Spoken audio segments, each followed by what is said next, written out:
My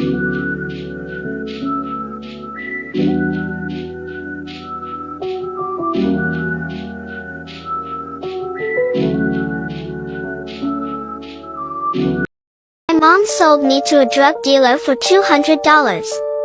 I was sexually assaulted and died. My name is Shania Davis. I'm 5 years old. I'm from Fayetteville, North Carolina.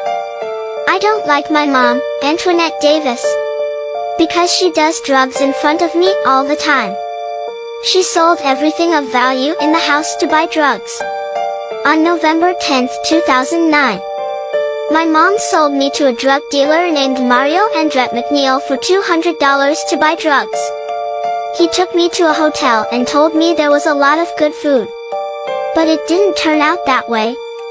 He pulled down my pants and sexually assaulted me.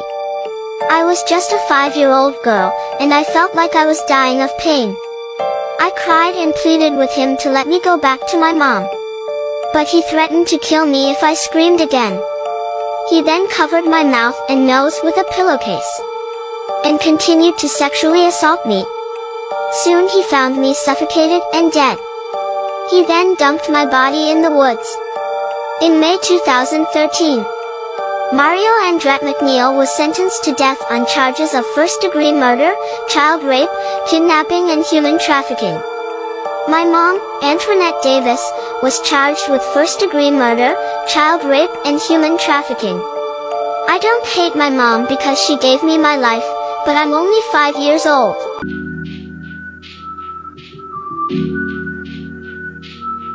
Viral on social media thanks to a video in which I put my cat in a blender. I am the infamous Chinese blogger, and this is my story. It has been a few days now since I made the decision to do a rather crazy experiment by putting my cat in the blender. I then closed the lid and turned on the blender. My intention was simply to joke around a bit and try to create a buzz among internet users. I captured the entire scene by filming it with my mobile phone from start to finish. Finally, I shared this video on social media, eagerly waiting to see if it would have the desired effect I was expecting. To my great surprise, my video became a phenomenal success. It was shared and circulated by media outlets worldwide. Several people, outraged by my cruel act, began searching for my personal information such as my location and shared it. Unfortunately, my cat did not survive the serious injuries I inflicted upon it. It caused him numerous and significant cuts. As a result, I was arrested but quickly released, since there are no truly serious specific laws regarding animal cruelty in China. In the past, I have committed other acts as cruel as this towards animals. I strongly advise against watching this video. I have already caused enough suffering, and I do not wish to inflict any more. If you would like to support us and hear the stories of others, please consider follow us.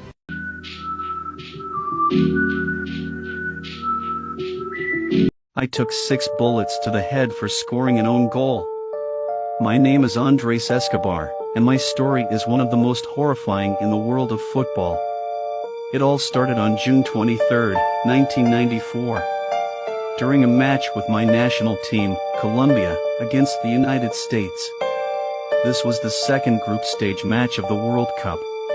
After a defeat in our first match, we were desperate for a victory. The tension was high. In the 33rd minute, the United States launched an attack and decided to deliver a cross into the penalty area.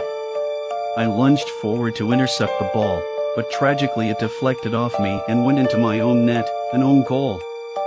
This put the United States in the lead with a score of 1-0, and they ultimately won the match, resulting in our elimination from the World Cup.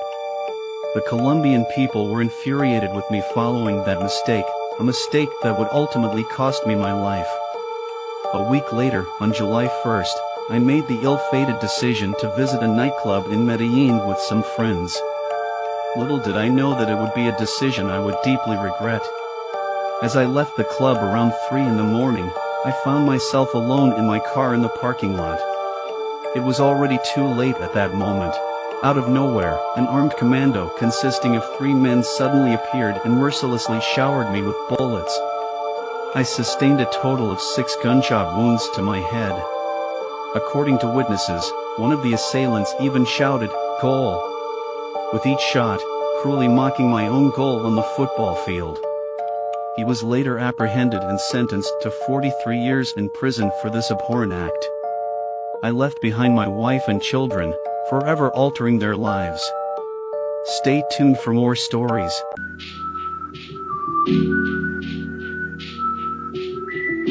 Gabriel Daniel Fernandez, born on February 20, 2005. Soon after my birth, my mother was unable to care for me, so I was placed under the guardianship of my maternal great-uncle Michael Lemos Carranza and his partner David Martinez, who raised me for 4 years. However, in 2009, due to my grandfather's opposition to Carranza and Martinez's same-sex relationship, I moved in with my grandparents. I lived with my grandparents until 2012, when my mother Pearl Fernandez and her boyfriend Isoro Aguirre regained custody of me, despite family concerns for my welfare. During the 8 months that I lived with my caregiver Pearl Fernandez and her boyfriend Isoro Aguirre, I suffered abuse and torture. The abuse included regular beatings resulting in fractures, being forced to eat cat litter and feces, my own vomit, expired or spoiled food, burning with cigarettes on various parts of my body including the face and groin, being sprayed with pepper spray, forced to wear girls' clothing, being tied up in a cabinet with my mouth taped shut, and even having my teeth knocked out with a stick. My siblings reported that my mother and stepfather laughed when they witnessed me being abused. According to prosecutors, Isoro Aguirre had a motive for abusing me because he believed I was homosexual. The mistreatment and torture extended to my siblings as well, but it was primarily focused on me. On May 22, 2013, Pearl Fernandez called 911 to report that I was not breathing. I was beaten to death by my mother and Isoro Aguirre after I failed to clean up my toys. When emergency personnel arrived, they found me lying naked on the floor with multiple injuries. Isoro Aguirre explained to them that I was gay. I was rushed to the hospital and declared brain dead. 2 days later, on May 24, 2013, I passed away at the Los Angeles Children's Hospital. I was only 8 years old, and the official autopsy report stated that I died from blunt force trauma, neglect, and malnutrition.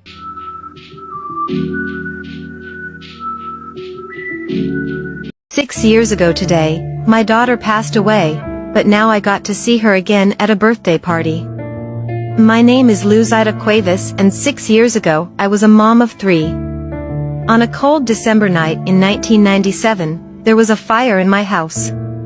I was out looking for work and my children's father was visiting relatives, so I left my 3 children in the care of my mother. When I returned from driving outside, I found the 2nd floor of my house engulfed in flames. The rest of the family had fled outside except for my 10-day-old daughter, Delimar Vera. Hysterical, I ran inside to get my daughter. But the crib was empty and chills were running down my spine. I asked the firefighters if they had found her and they said no. Within moments, the house was completely burned down.